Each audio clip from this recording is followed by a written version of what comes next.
question, c'est toujours la première est toujours difficile.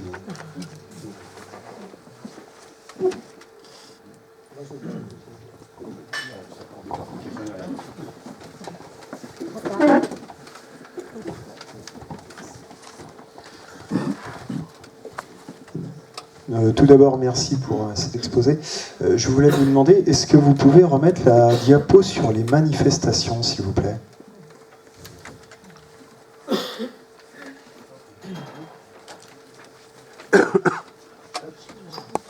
Oui, c'est celle-ci, merci. Parce que vous avez abordé l'aspect individuel, et quand je vois en fait tout ce qui est sur cette diapo, en gros, j'y vois la société dans laquelle on vit. Oui, je vois la société comme étant assez malade. Du coup, est-ce que ça ne nécessite pas est-ce qu'on n'a pas déjà affaire à un problème vraiment global, un problème de société, et est-ce que ça ne nécessiterait pas une approche globale, justement, et non plus seulement individuelle, ce que je veux dire est assez vague, parce que ça nécessiterait certainement une conférence à part entière, mais voilà, toute une réflexion globale sur notre société et ses conséquences. Donc voilà en gros la réflexion que je voulais vous présenter. Merci. Alors, j'ai abordé ça sous l'angle individuel parce que je suis psychothérapeute et que par conséquent, mon travail, c'est m'occuper de chaque personne. Mais c'est pas par hasard qu'il y a un nombre de burn-out qui est en croissance énorme, évidemment. C'est pour ça aussi que j'ai fait un rappel sur le stress. Quand on sait que le stress, c'est l'effort d'adaptation à un environnement qui change, que l'environnement change beaucoup et très vite, avec des contraintes élevées, c'est sûr que le burn-out interroge notre développement durable de notre énergie à chacun d'entre nous, parce que là-dessus, on a du pouvoir. Mais ça interroge évidemment les choix de société, ça interroge les modes de management, l'organisation du travail, ça interroge tout ça. Est-ce que d'être toujours en croissance, c'est une solution ? Je ne sais pas. C'est une vraie question de fond. Est-ce que la consommation, toujours plus, est-ce que c'est une solution ? Il y a des personnes qui vivent un burn-out et qui vont vraiment prendre conscience à leur échelle personnelle et à cette dimension-là, effectivement, que c'est important pour eux de changer fondamentalement leur mode de vie. Et j'ai des personnes qui ont changé de travail et choisi de moins bien gagner leur vie en termes de finances, mais de changer de qualité de vie. Et ça va jusqu'à interroger ce genre de choses. C'est-à-dire, je sais pas moi, devenir artisan, aller faire de la culture alors qu'on sait que c'est pas forcément rémunérateur, enfin en tout cas pas à la hauteur de ce qu'on avait avant, etc. Ah, ce sont des vraies questions. C'est sûr. Mais c'est justement une opportunité. C'est comme ça arrive, c'est pénible à vivre, alors qu'est-ce qu'on fait avec ? Merci.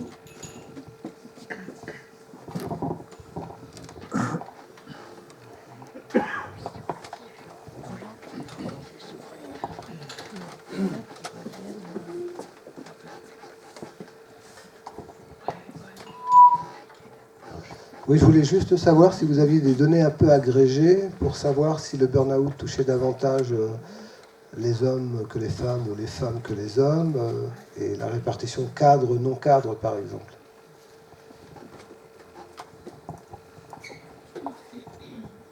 Merci. Homme-femme, c'est équivalent. A priori, c'est toutes les couches de la population. Mais je dis bien a priori parce que c'est le test de Maslach, c'est un test qui est déjà ancien. Il y a des études pour en fabriquer d'autres qui soient plus justes. Ça veut dire qu'à l'heure actuelle, si on se fie que au test de Maslach, c'est plus que 12,3% de la population. Le chiffre que j'ai en tête, par exemple, c'est 50% des médecins sont positifs au test de Maslach, et 60% des médecins en général, et 60% des médecins hospitaliers. Donc ça n'a pas été fait dans toutes les couches de la population, mais ça se répartit de manière équitable, de ce que je sais, sachant que les études sont pas complètement fiables en fait. Donc homme-femme, c'est la même chose, ça on sait. Je peux pas être plus précise. C'est pas encourageant. Hein.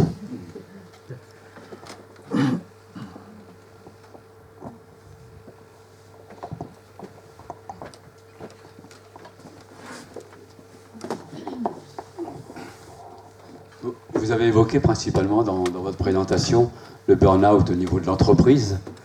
Et vous avez fait une allusion, en fin de compte, au burn-out familial, en parlant d'une mère de famille. Est-ce que vous pouvez en dire un petit peu plus, en fin de compte, sur ce type de burn-out? Merci.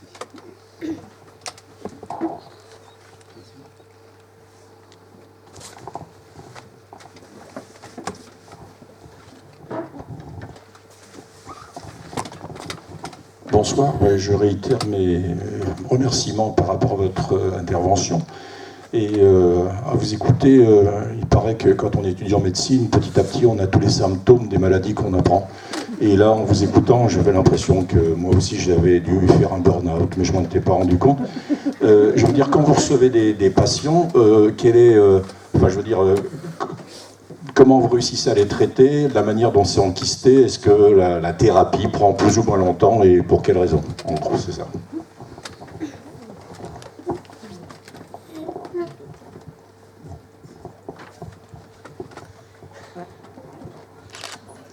On a des difficultés avec le micro et c'est parce que les gens sont un peu serrés. Donc, je vais d'abord répondre à la première question. Effectivement, le burn-out de l'aidant familial existe, hein, bel et bien. Alors, il se manifeste exactement pareil que comme le burn-out familial. Par exemple, si vous avez une personne qui a un enfant handicapé, un parent atteint d'une maladie d'Alzheimer, etc., il y a une surcharge en termes de charge de travail, en termes de charge émotionnelle, et s'il n'y a pas suffisamment de plage de ressourcement, on peut avoir un burn-out de la même manière. Il y a certaines phobies scolaires qui sont d'authentiques burn-out. Ce ne sont pas toutes des burn-out, mais il y a certaines phobies scolaires qui peuvent être d'authentiques burn-out. Oui. Alors pour répondre à l'autre question, comment ça se passe? Le diagnostic, c'est un diagnostic clinique, c'est-à-dire c'est en fonction des symptômes que la personne apporte, la façon dont elle les raconte. C'est-à-dire qu'une personne qui a un syndrome dépressif et une personne qui a un burn-out, à première vue, peuvent se ressembler, c'est-à-dire être triste, fatiguée, avoir mal partout, etc. Mais après, c'est dans la manière dont elles vont raconter l'histoire. Donc c'est à moi d'aller chercher les éléments pour faire le diagnostic. Il peut m'arriver aussi de demander un bilan complémentaire sanguin pour savoir s'il n'y a pas autre chose. Après, il y a le temps de poser le diagnostic et de le délivrer à la personne avec un temps d'acceptation qui peut être plus ou moins long. Et puis, en parallèle, enfin tout ça, ça se fait en parallèle, je mets en route la psychothérapie par des exercices à faire entre les séances, enfin, c'est plurifactoriel, ça va être du cas par cas, vraiment. Ça dépend de ce que la personne apporte comme éléments qui sont en avant-plan. Sachant qu'il y a quand même des grandes constantes dans ce qu'on va travailler. Sur comment la personne s'est construite et quelles sont ses valeurs importantes, ses croyances aussi, ses structures de personnalité, comment elle va prendre soin d'elle, est-ce qu'elle écoute les signaux de son corps, comment elle va s'affirmer. Alors, l'affirmation de soi, c'est être capable de prendre soin de ses besoins autant que ceux des autres, de manière équilibrée. Et souvent, chez les personnes en burn-out, on a souvent des personnes qui ont un comportement, qu'on appelle un comportement passif, mais ce mot-là est utilisé en psychothérapie autrement que dans le discours quotidien. C'est-à-dire que ce sont des personnes souvent qui vont prendre soin des besoins des autres au détriment des leurs. Et là, il y a une espèce de rééducation, une prise de conscience et puis un travail à faire pour apprendre à se comporter autrement. Hein. Et je pense à une femme chef d'entreprise qui était venue me voir et qui était en burn-out. Et je lui dis, vous pensez que vous êtes quelqu'un d'affirmé ? Oh bah oui, je sais prendre des décisions, imposer, etc. Et puis en fait, en allant un peu plus avant, c'était quelqu'un qui était toujours en train de s'occuper des autres et jamais d'elle-même. Donc en fait, elle n'était pas affirmée, elle était plutôt dans un comportement passif. Donc il a fallu réajuster tout ça. Donc on travaille sur des trucs très concrets du quotidien. Hein. On fait des jeux de rôle, je donne des devoirs à la maison. Voilà. Et puis combien de temps ça dure ? Eh bien, ça dépend beaucoup de la précocité avec laquelle les gens consultent. C'est-à-dire, comme c'est un processus, moins on est engagé dans le processus, plus vite on en sort. Mon record, c'est un monsieur qui est venu, il m'avait vu à une conférence, il est venu me voir, il m'a dit « Oh là là, je l'ai vu 3 fois. » C'est tout. On a réajusté quelques trucs dans son quotidien. Par exemple, je lui dis... alors, c'était un transporteur, et lui, dans ses croyances, dans son histoire familiale, le chef d'entreprise devait être là avec le premier collaborateur et partir avec le dernier. Ce qui lui faisait une amplitude d'horaire, 6h du mat, 11h du soir, quasiment. Et le premier exercice que je lui ai demandé de faire, je lui ai dit, alors pour la prochaine fois, je vais vous demander juste une chose. Vous irez 2 fois par semaine emmener vos enfants à l'école. Il me dit, mais non, attendez, vous rigolez, c'est pas possible. Hein. Je lui dis, vous voulez aller mieux. Alors, essayez pendant 15 jours. Puis je le vois, je me dis, oui, mais on est bien d'accord que vous les emmenez à l'école, vous n'en profitez pas pour passer vos coups de fil. Vous les emmenez en étant pleinement présent avec eux, c'est-à-dire comment s'appellent leurs copains, qu'est-ce qu'ils font, comment ça se passe avec la maîtresse, et les devoirs, etc. Vous êtes vraiment avec eux. Puis je lui dis, votre bénéfice secondaire, vous verrez, c'est que votre femme, elle sera drôlement contente, ça lui fera 2 matins par semaine en moins. 15 jours après, il revient, puis il me dit, mais c'est complètement génial, en fin de compte. C'est faisable. Et puis après, on a mis en place un peu d'exercice physique. On sait que 3 fois 30 minutes par semaine d'exercice physique, ça diminue beaucoup le niveau de stress. Alors, c'est pas du sport, hein, c'est pas aller faire un marathon, c'est de l'exercice physique, c'est-à-dire une paire de baskets et on va marcher 3 fois 30 minutes par semaine.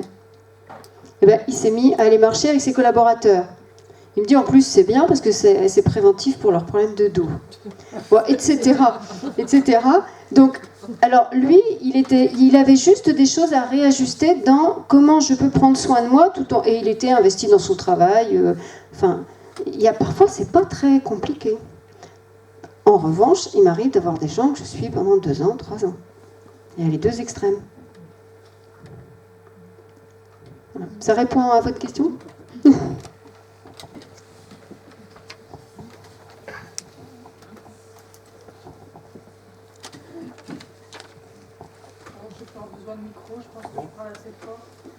Et dans le domaine de l'entreprise, comment l'entreprise aborde ça ?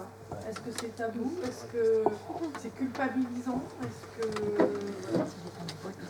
Alors, moi j'ai un regard qui est sans doute déformé parce que je rencontre les entreprises qui veulent bien me prendre au téléphone ou qui me sollicitent pour les accompagner dans la gestion des risques psychosociaux ou qui m'envoient leurs collaborateurs. Donc c'est des entreprises qui sont plutôt ouvertes que... Mais je trouve que ça se multiplie quand même.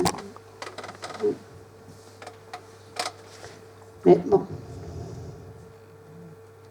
J'ai une vision sans doute parcellaire parce que je vois que c'est là.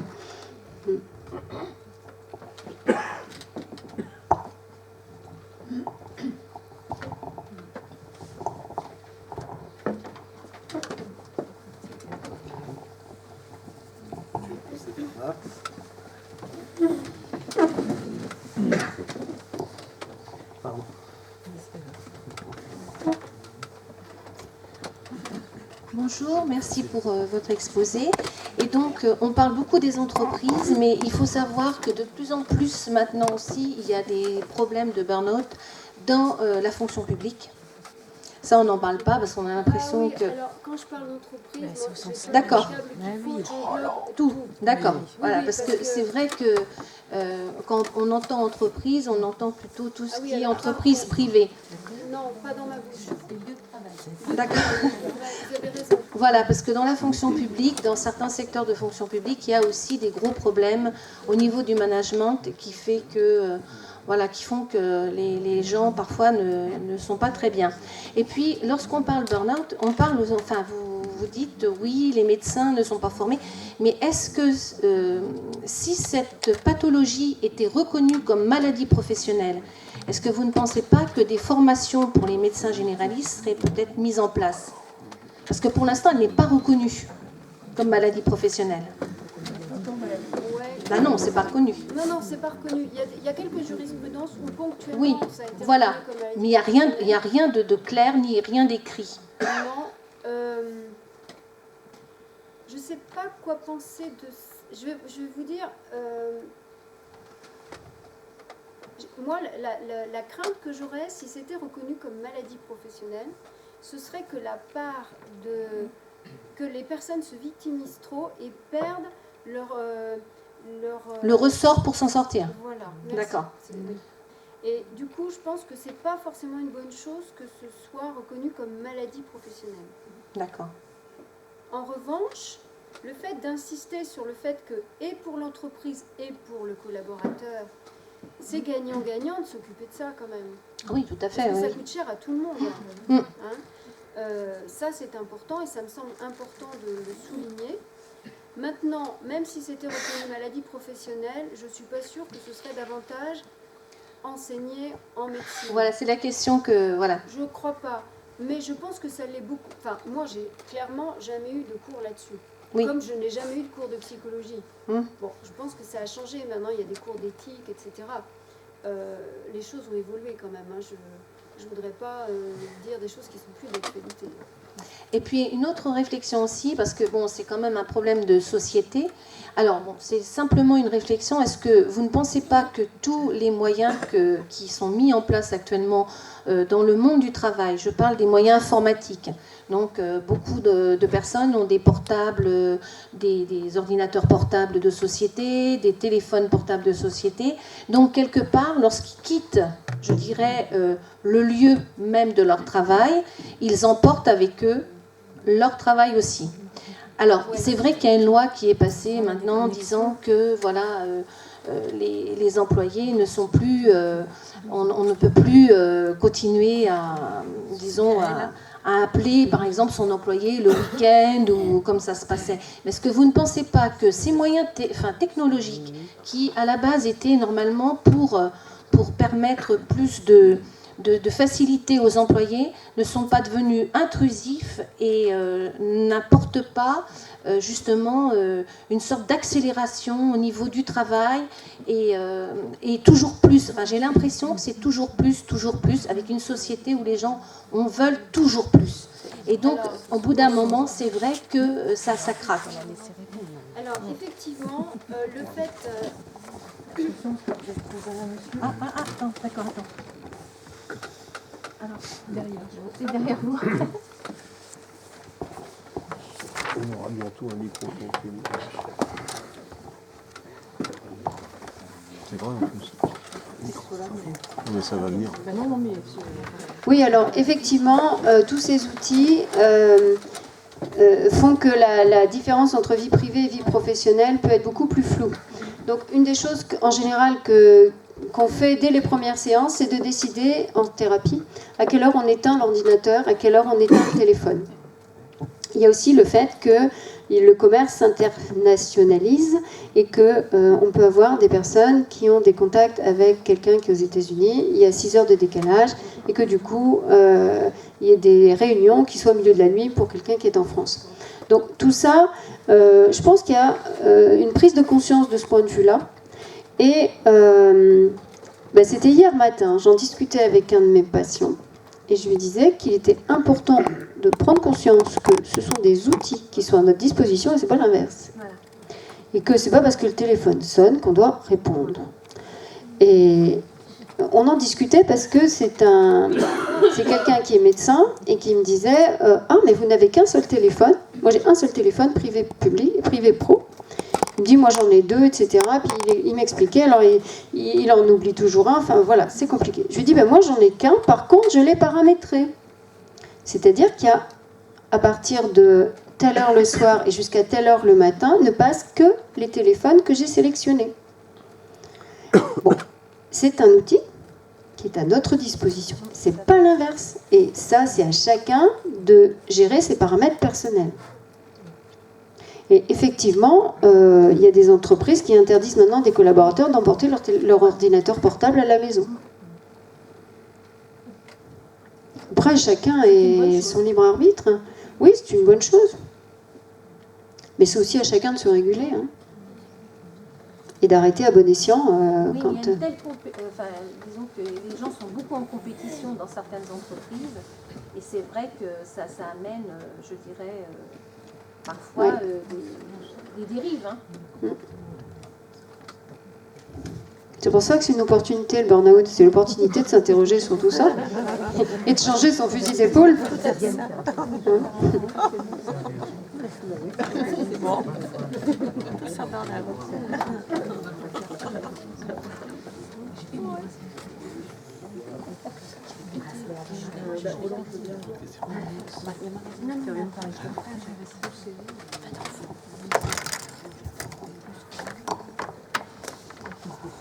Merci. Alors en fait, c'était plus un commentaire qu'une question.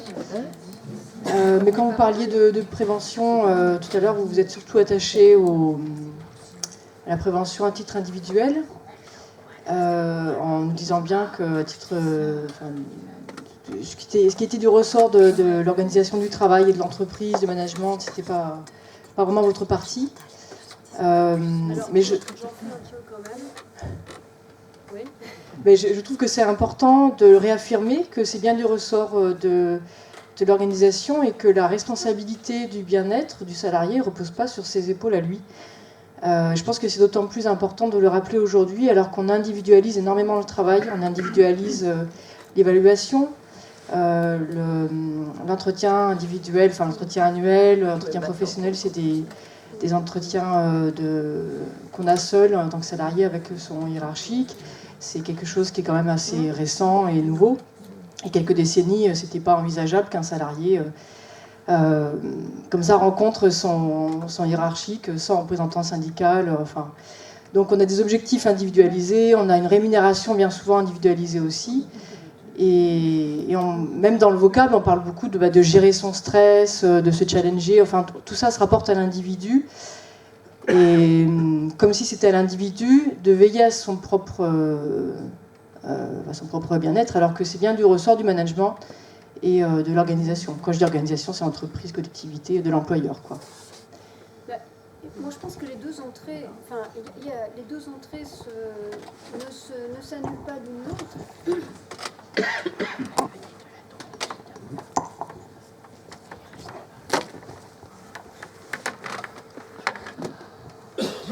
Il y a l'abord organisationnel, évidemment, et il y a aussi l'abord individuel de chacun avoir la liberté de dire non aussi. Et c'est une responsabilité partagée, de mon point de vue. Alors, moi, je l'aborde sur le plan individuel parce que je suis médecin et psychothérapeute et que je vois les gens malades. Maintenant, par exemple, j'interviens en entreprise sur la manière... en termes de gestion des risques psychosociaux, en travaillant sur les modes de management qui vont plus ou moins favoriser ce genre de choses. Et justement, à propos de management, est-ce que vous pensez que peut-être des personnes comme vous ou peut-être d'autres personnes qui travaillent sur cette problématique pourraient aussi intervenir dans les écoles qui forment les futurs managers. C'est-à-dire, il faut savoir comment ça se passe à Subdeco, EMG, etc. Est-ce que ces gens qui sont dans ces écoles pourraient être managers? Ah mais ça se fait. Je ne sais pas. Écoutez, mon mari qui est chef d'entreprise et qui est président de DRO, dirigeant responsable de l'Ouest, était hier dans une école pour parler de tout ça avec les étudiants. Donc c'est peut-être les balbutiements, mais oui, voilà, ça commence à exister. Voilà. en se disant que c'est les petits jeunes qui vont être les futurs chefs d'entreprise. Il faut qu'ils aient conscience de tout ça. Voilà. Je pense Donc, que ça devrait faire partie de leur cursus, vous voyez. Eh ben, ça commence, hein. Voilà. Audencia, ils le font. Voilà, tout à fait. Là, c'était un IUT où il était hier. Et il était super content parce qu'il a eu enfin, le contact était pour lui très satisfaisant. Il a trouvé les jeunes vachement intéressés par tout ça. Donc oui, c'est sûr que c'est un levier, hein, bien sûr. Je vais Mais plus loin. Moi, je pense que ça devrait faire partie de leur non pas quelque chose de formel. Vous voyez, ça fait partie de leur formation. Ils auraient des heures justement pour ça, peut-être avec des intervenants, des psychologues, etc. Mais l'intervention de votre mari est très intéressante, mais elle est ponctuelle. Il ne va pas régulièrement le faire. oui, mais ce que je veux dire, c'est que les écoles s'ouvrent à ça. Oui. C'est ça, il faut bien un premier pas. Oui. Hein, et les écoles s'ouvrent à ça, à la conscience que enfin, c'est gagnant-gagnant. Si on manage pas bien les gens et qu'ils sont malades pendant 18 mois, ben, on n'y gagne rien. Personne n'est gagnant.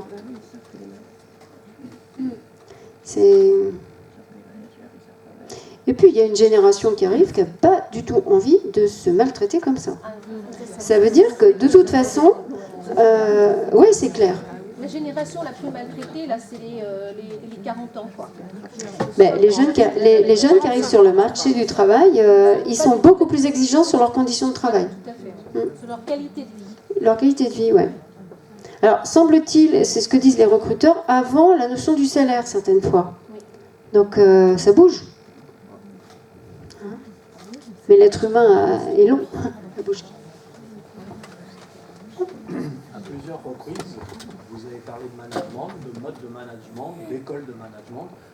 Pour moi, c'est confus. Quel sens vous donnez à ces mots ou expressions?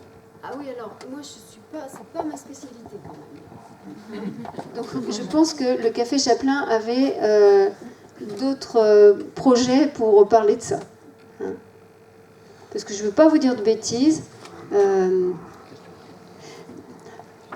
y a le management pyramidal où c'est le chef qui décide et ça descend. Il y a le management collaboratif. Il y a des entreprises qui sont en transformation collaborative. Il y a est-ce qu'on utilise la communication non violente pour s'adresser les uns aux autres? Est-ce que quand il y a du harcèlement ou de la manipulation, est-ce que le manager va cadrer ou pas, hein? Si vous avez une équipe dans laquelle il y a un harceleur et qu'il n'est pas cadré par le supérieur hiérarchique, ça se termine toujours mal. Et s'il est cadré, ça se termine bien. Donc il y a toutes ces... Enfin, dans le management, il y a tout ça. Avant de dire management, ça existait bien. Pourquoi on ne parle pas de gestion du personnel ou de chef du personnel? Oh bah, non, mais... Alors, vous seriez... Enfin, quand j'ai fait la formation en image mentale et d'éthique, c'était avec une Québécoise qui a horreur des anglicismes. Elle serait en train de vous applaudir. Oui, vous avez raison, avant ça existait aussi. Maintenant, on utilise un autre mot, mais on parle toujours de la même chose. On est d'accord. Pourquoi utilise-t-on un autre mot? Ça, j'en sais rien. Mais c'est pas innocent. Les mots ont leur sens. Oui.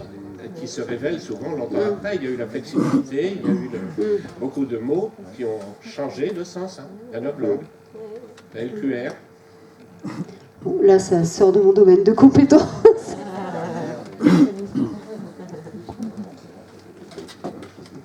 Oui, quand on entend notre président de la République dire que dans une gare, on croise des gens qui réussissent et d'autres qui ne sont rien, et qui comparent le pays à une start-up, qu'est-ce que ça vous inspire?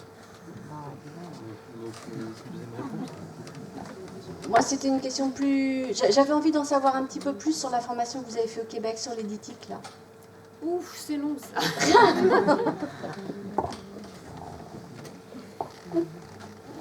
L'image mentale et d'éthique, c'est la manière dont chacun d'entre nous va intégrer dans son cerveau tous ces instants de vie. Et on va pouvoir aller rechercher ceux qui sont émotionnellement les plus chargés, et on peut positivement ou négativement, et on va pouvoir travailler avec ça. Moi, je suis urgentiste de base, donc j'aime bien que les choses, ça bouge, ça trace, et que ce soit efficace. Et je suis pareil en thérapie. Donc l'image mentale et d'éthique m'a vraiment séduite quand je l'ai rencontrée, parce que je trouve qu'on va vite au cœur du sujet sans avoir besoin de raconter toute sa vie. Ce qui va émerger, c'est ce dont on a besoin à ce moment-là pour travailler ce qui nous pose problème à ce moment-là. Hein. Donc, je ne vais pas aller plus loin parce que sinon, on peut y être demain matin. Hein. Et je vais répondre... de toute façon, chaque fois qu'une personne a une attitude qui n'est pas respectueuse de l'autre, qui peut être humiliante, je trouve que c'est hors jeu, personnellement. Qui que soit la personne qui se comporte de cette sorte. Voilà. Quel que soit le contexte, le respect de l'autre, c'est quelque chose qui me paraît fondamental. Enfin, ce qui est terrible, c'est que lui, il est tout en haut du pays, il se permet de dire ça. Voilà, bon, enfin, il y a pas mal de choses qui ont été dites ce soir par rapport à justement les conséquences de la pression au travail. Enfin, et donc voilà, quand le chef de l'État se permet de dire ça, on dit que lui, ça doit lui convenir, cette vie que même les travailleurs. Voilà. Je ne vais pas parler en son nom, hein, parce que je ne me sens pas habilitée à parler au nom de personne d'ailleurs. Mais c'est sûr que la vertu de l'exemple, mais c'est vrai dans toutes les structures, hein, que ce soit dans une famille, si les parents disent ne fume pas et fument eux-mêmes, ça ne marche pas. Dans une entreprise, je trouve que le chef d'entreprise doit être exemplaire et doit incarner ce qu'il dit. Hein. Dans tout groupe social. Bon, mais ça c'est idéal. Hein. On sait bien. Puis on sait bien que le niveau global d'agressivité augmente. Hein, je me disais hier, j'allais à Rennes en voiture dans un rond-point. Je me suis bordée d'injures parce que les ronds-points ça fonctionne si on est un peu courtois les uns avec les autres. Hein. Et je me suis dit, mais il n'y a pas une journée où on n'a pas quelque chose de discourtois comme ça. C'est dommage.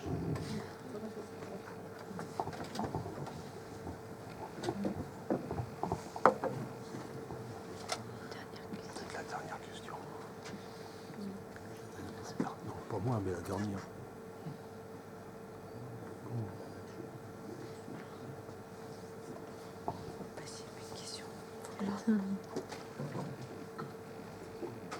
Il n'y a plus de questions. Bon.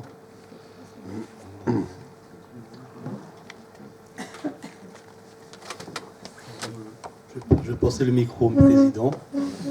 Oui, tu vas surtout donner le micro à celui qui va clôturer la séance. Je vous donne simplement rendez-vous au 22 février avec Philippe Jeunet qui va nous parler d'un sujet intéressant. Vous voyez qu'on passe d'un sujet à un autre. Tout ça, ça a de la cohérence. Hein. J'essaye de vous apporter de la compréhension sur les sujets d'aujourd'hui. Mais voilà, on est dans le pluralisme des expressions et puis dans le pluralisme aussi des thèmes de réflexion. Quoi. Hein. Les habitués sont habitués.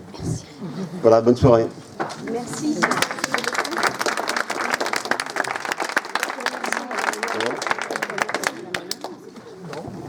Oui, évidemment, je remercie à nouveau Madame Oléron. Mais je l'ai fait en début de séance. Ah ben non, c'est pas pareil. Quand tu remercies à la fin, c'est que tu prenais...